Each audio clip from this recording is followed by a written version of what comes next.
Bonsoir à tous et bienvenue sur le plateau d'Un cœur qui écoute, votre émission de spiritualité. Aujourd'hui, je vous invite à découvrir l'univers singulier d'un youtubeur catholique. Bonjour, bienvenue. Victor Dubois de Moreno, qu'on appelle aussi le catho de service. Vous êtes présent sur les réseaux sociaux pour un petit peu nous raconter qu'il serait peut-être temps de se convertir.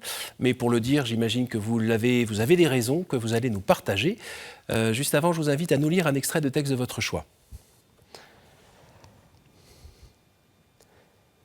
Être saint est non seulement mon plus grand rêve, mais c'est aussi précisément la raison pour laquelle j'existe. Et chaque personne sur Terre peut en dire autant, même si la plupart de celles que je rencontre ne le savent pas, y compris de nombreux chrétiens. C'est précisément pour ça que j'aimerais parler de cette mission et des moyens que Dieu nous donne pour l'accomplir. Cette mission n'est pas seulement la mienne, mais celle de chaque personne, la tienne aussi. Je dirais même que non seulement nous avons cette mission, mais nous sommes cette mission. Comme l'a dit le pape François, chacun de nous est une mission sur Terre. Autrement dit, si je ne l'accomplis pas, je passe à côté de ma vie, je la gâche, et avec elle, le don immense que Dieu veut faire à travers moi, à toutes les personnes que je rencontrerai dans ma vie. C'est pas rose, ce n'est pas facile, mais ce n'est pas facultatif. Pardon de le dire de cette manière, je veux pas être alarmant, enfin si un peu, j'avoue, parce qu'il faut qu'on se bouge. Mais notre vie sur Terre n'est pas à prendre à la légère. Elle porte en elle une forme d'urgence, de nécessité, être saint.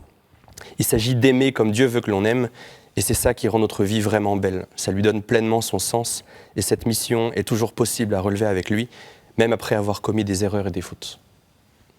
Merci Victor, c'est tiré de l'introduction de la petite BD qui va arriver bientôt. Exactement, l'introduction de mon livre. Qui va être publié fin février. Fin février, exactement. Aux éditions Première partie. Première partie et 1000 raisons de croire. D'accord. Donc, gros travail déjà, j'imagine. C'était prenant, mais trop bien à faire. C'est quoi le pitch du livre alors ? Le pitch du livre, c'est en gros qu'il faut qu'on se bouge. On est chrétien, on est censé être fier, à rendre jaloux les autres. Et souvent, on n'ose pas. Parfois, on ne sait même pas exactement ce que ça implique d'être saint.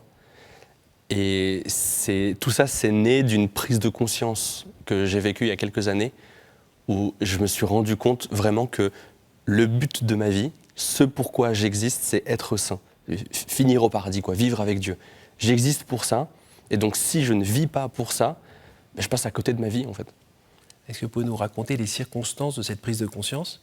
C'était à Ars, j'avais fait une année de propédeutique, c'était il y a 5 ans.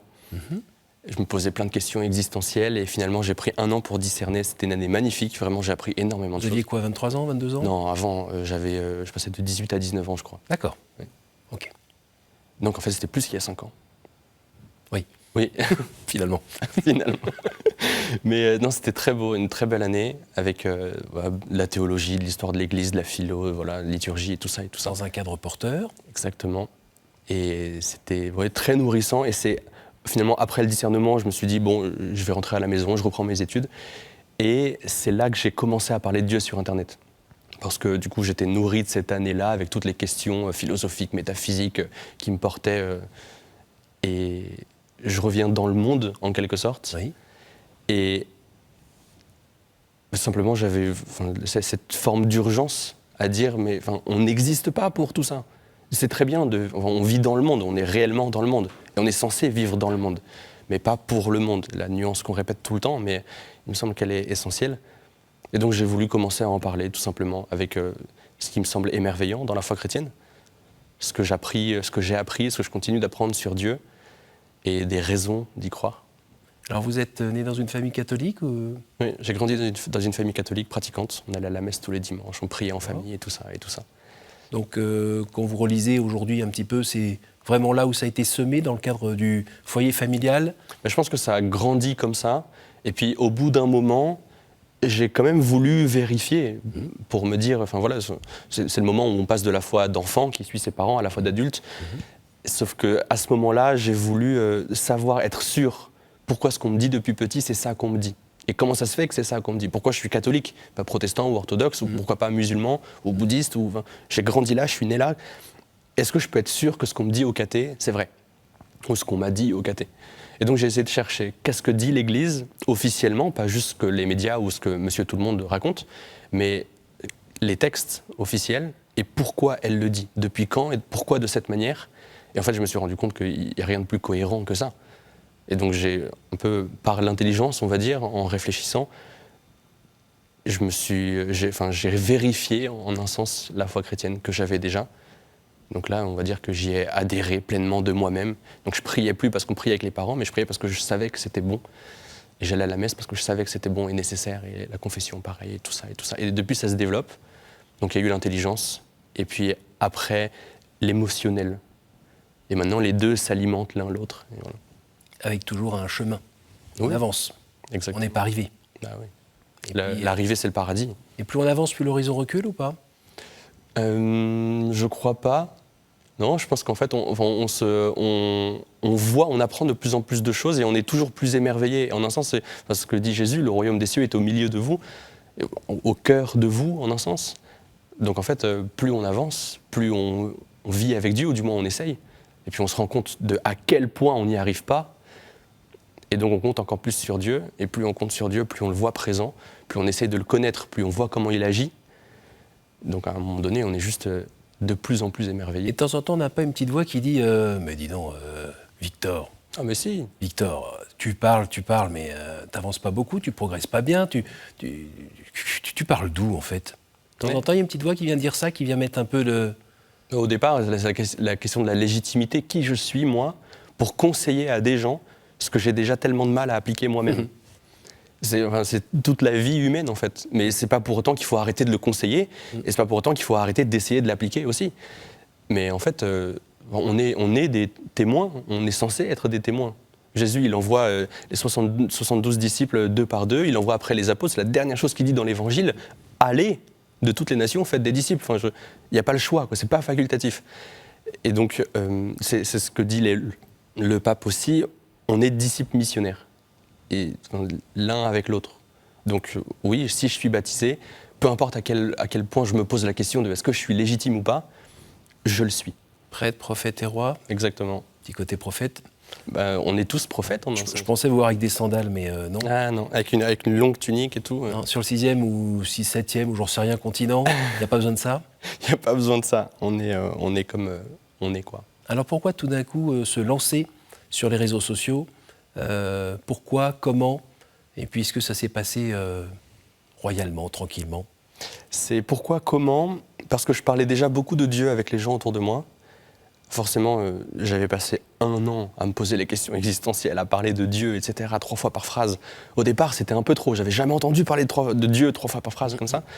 Au bout d'un moment, c'est moi qui parlais de Dieu 3 fois par phrase. Mais je parlais beaucoup de la foi, de la religion, du christianisme, quoi, avec les gens, ma famille, avec même des inconnus. Et donc mes amis m'ont dit, mais si t'aimes autant parler de Dieu, et que visiblement les gens t'écoutent, et ils aiment bien, vu qu'ils continuent de te poser des questions, pourquoi t'en parles pas encore plus largement? Va voir sur Internet, plein de gens lancent des chaînes et tout, essayent, j'avais rien à perdre. Ça répondait aussi un peu à une intuition que j'avais, c'est-à-dire je voulais vraiment le dire largement.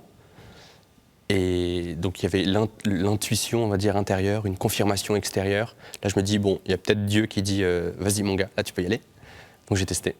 Et puis au début, ça payait pas beaucoup de mine. Il y avait quelques abonnés, mes parents qui regardaient en boucle les vidéos, ça me faisait plaisir. Les parents, ouais, c'est sympa, hein. Ah, ça aide. Sympa. Ah, ça aide. Ils envoyaient ça à quelques amis, etc. Bon, quelques dizaines de vies au début, mais j'étais très content parce qu'il y a quelques dizaines de personnes que je connais pas qui écoutent parler de Dieu. Alors j'ai juste mon téléphone sur un pupitre devant ma fenêtre dans ma chambre. Et sur un format en moyenne de combien au début? Au début, c'était quelques minutes, 5 minutes. Et puis, progressivement, voilà, ça augmente, on va dire. Il y a eu une vidéo qui, au tout début, a mieux marché que les autres. Une vidéo sur la messe, au moment où les églises étaient, pour les messes, étaient fermées. Voilà.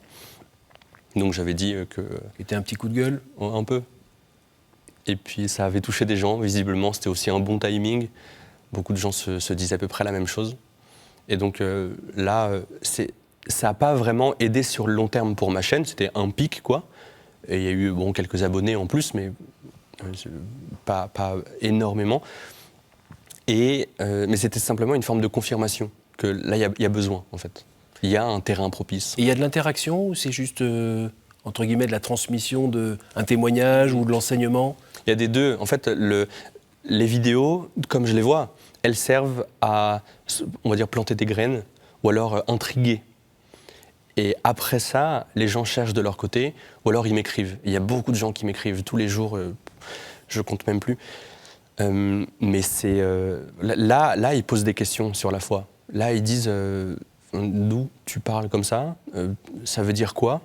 Et puis, je vais finir où, moi, après ma mort, dans la foi chrétienne? Ou alors des gens qui disent mais j'arrive pas à lire la Bible, ou alors des gens qui disent mais bon, je comprends pas pourquoi est-ce qu'il faut se confesser, ou alors comment est-ce que je fais pour être baptisé. C'est quoi le profil moyen de la personne qui écrit ou qui regarde? Ou bien est-ce qu'on sait son âge? C'est souvent en tout cas sur ma chaîne, c'est souvent des jeunes, je sais pas, moyenne d'âge 20, 25 ans. D'accord. 25 ans à peu près. Plutôt France, Europe? France. Il y a tous les pays francophones et puis il y a des Français partout dans le monde, mais des gens qui parlent français du moins partout dans le monde. Et oui, il y a à peu près 36 000 abonnés ou ça ressemble à quoi?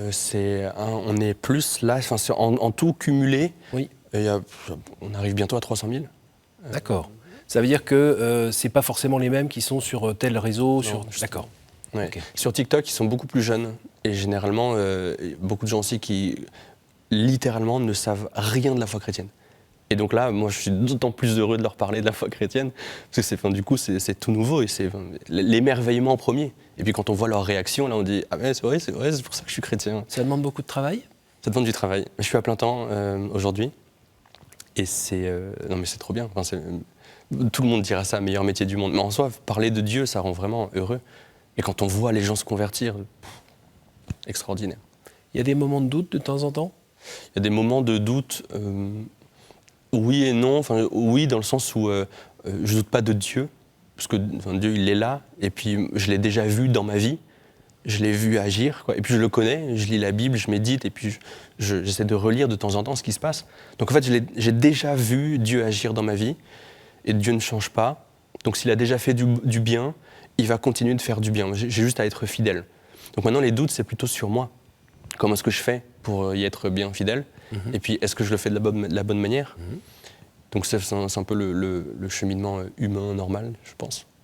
Alors, quand on va jouer un petit peu sur ce terrain-là, celui de l'image, celui de la notoriété, de temps en temps, il y a des travers humains, sans doute conséquences du péché originel, je ne veux pas me mouiller, mais qui font que parfois on peut avoir une tête qui enfle un petit peu, avoir un amour immodéré de soi qui se développe. Comment vous faites pour justement pas tomber dans ces pièges?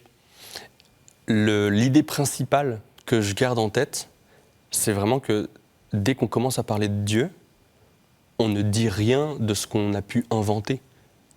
La foi nous a été transmise, et puis surtout, si on parle de Dieu publiquement, on fait de son mieux pour être entièrement fidèle à l'enseignement de l'Église. C'est ça, donc il faut vraiment se former, interroger certains prêtres ou moines ou autres, ou théologiens, pour des précisions, et puis quand on ne sait pas, on le dit.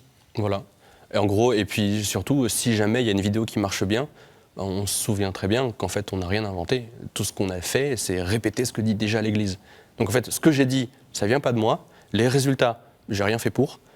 Donc en fait, c'est Dieu. Il n'y a pas de raison de s'enorgueillir. Oui, enfin, après, on connaît la nature humaine, oui, qui arrive à trouver des façons de s'enorgueillir. Si on est reconnu par 10 personnes pendant une messe, on est allé à la campagne, il y a un petit machin qui vient peut-être... Dans ce cas, ça fait plaisir, mais c'est pour revenir un peu de cette idée. Dès qu'on commence à se dire « Oh, tiens, c'est marrant ça », en fait, on se souvient, ça ne vient pas de moi. Donc voilà, on rend grâce. J'aime trop ta chaîne, gloire à Dieu.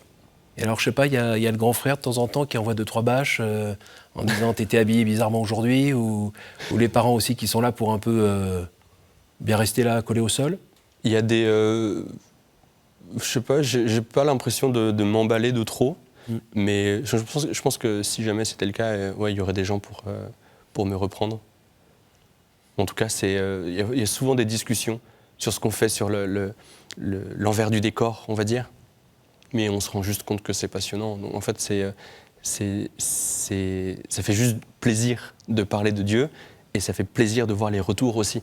Donc c'est, comment dire, j'y vois pas vraiment de raison de m'emballer moi-même personnellement. Juste, c'est trop bien, quoi. Et si vous vous projetez à 5 ou 10 ans, ça donne quoi?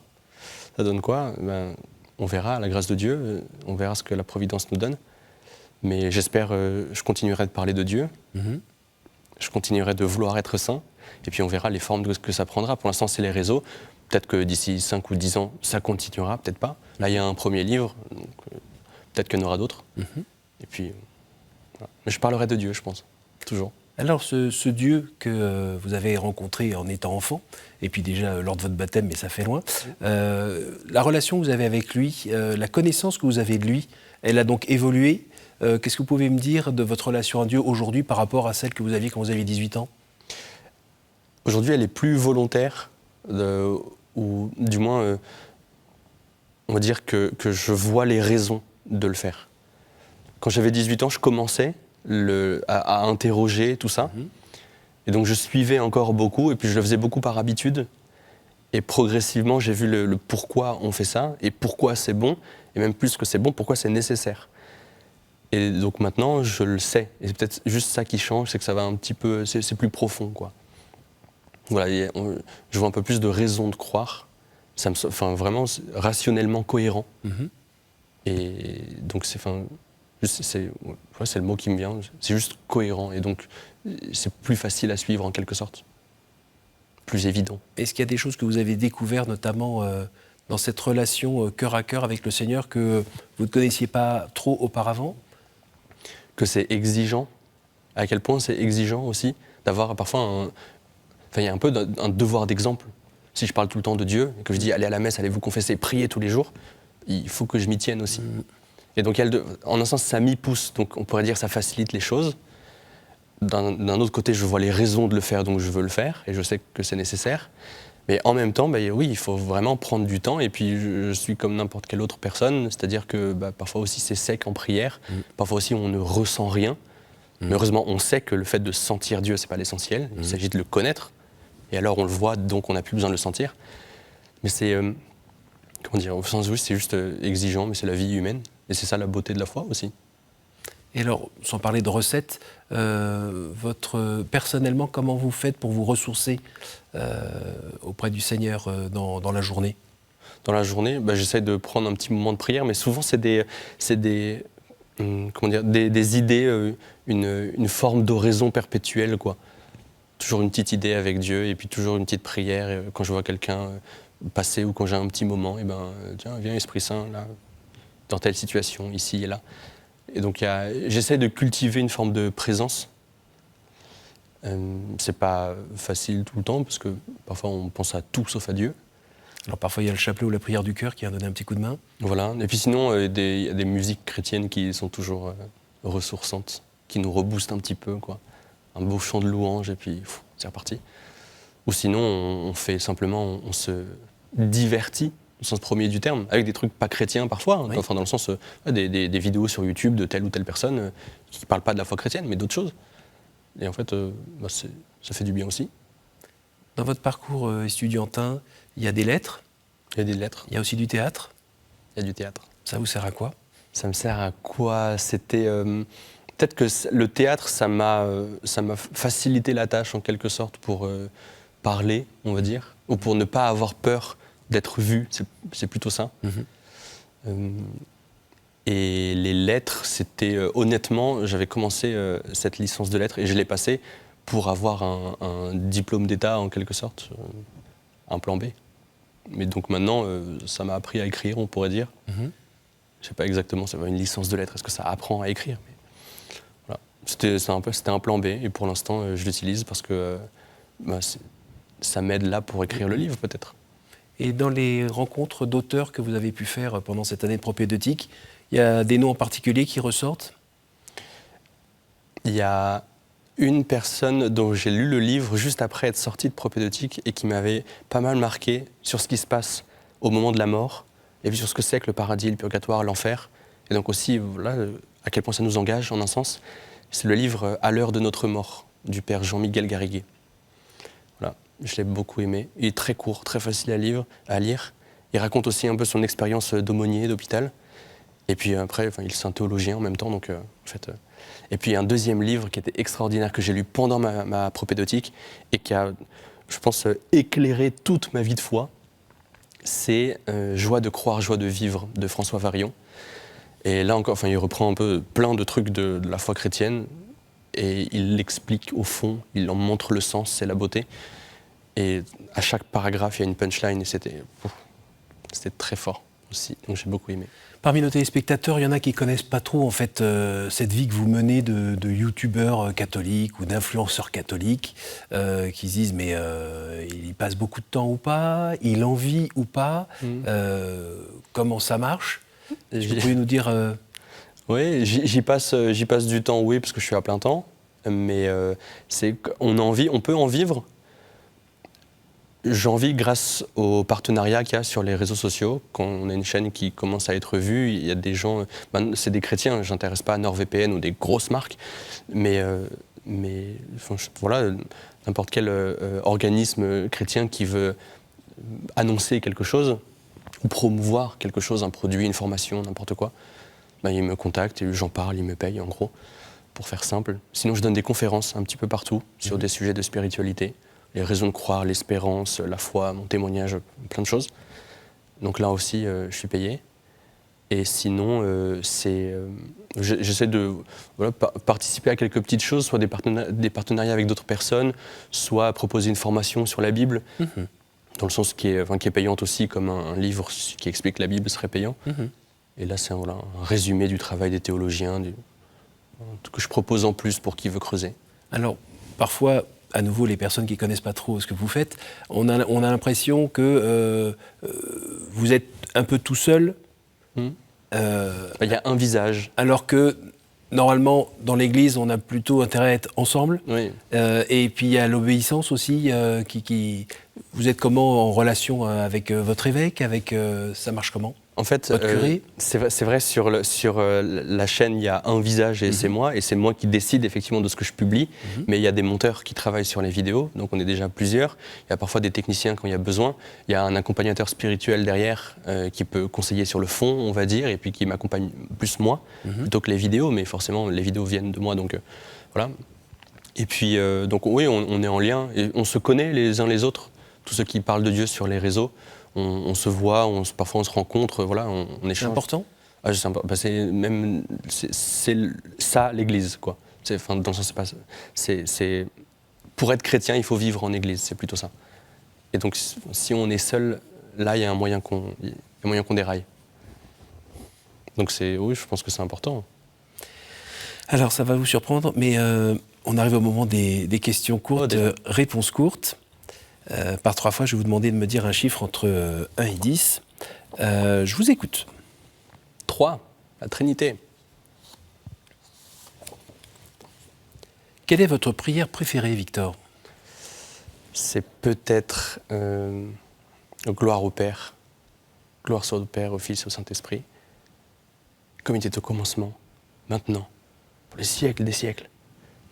C'est beau, la gloire à Dieu dans tout. À nouveau, entre 1 et 10 7, la plénitude, le chiffre de Dieu. Quel livre voudriez-vous conseiller à un non-croyant?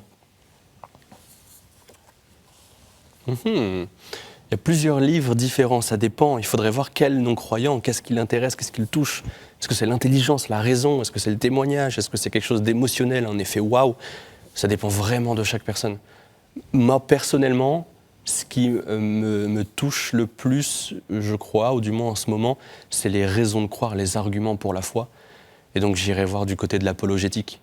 L'apologétique catholique, donc en France, on a Mathieu Lavagna par exemple, « Soyez rationnel, devenez catholique », un bon livre. Voilà, Frédéric Guillot par exemple. Un petit dernier? Un petit dernier, 2. Vous êtes sûr? Oui. Que diriez-vous à quelqu'un qui a des difficultés à pardonner? Des difficultés à pardonner? En soi, je comprends, parce qu'il y a beaucoup de choses qui sont difficiles à pardonner. Mais à un moment donné, quand Jésus nous dit qu'on devrait pardonner, je pense que c'est pas juste un commandement comme ça, oublie que tu as du mal et fais-le. Ce serait un peu compliqué. Mais l'essentiel, c'est peut-être de se savoir pardonner. On a déjà fait du mal à des gens. On s'est parfois déjà fait du mal à nous-mêmes. On a déjà fait du mal à Dieu. On est pécheur. Et donc si quelqu'un nous a fait du mal, il est pécheur aussi. Et ça nous aide un petit peu à nous décentrer un petit peu, à voir qu'il a tout autant du mal à vivre bien que nous. Et donc on passe parfois de la colère à la miséricorde en quelque sorte. Merci beaucoup Victor. Avec plaisir. Merci à Merci vous. beaucoup d'être venu. Merci pour le travail que vous faites sur Internet. On va voir en bas de l'écran différents moyens d'y accéder. Je rappelle la sortie de votre livre, donc fin février, aux éditions Première Partie et 1000 raisons de croire, qui s'appelle Soyons saints, méthode Pour ne pas gâcher sa vie. pour ne pas gâcher sa vie. Merci beaucoup. Merci à vous tous pour votre fidélité. Retrouvez ce programme sur notre site www.ktotv.com et je vous dis à la semaine prochaine.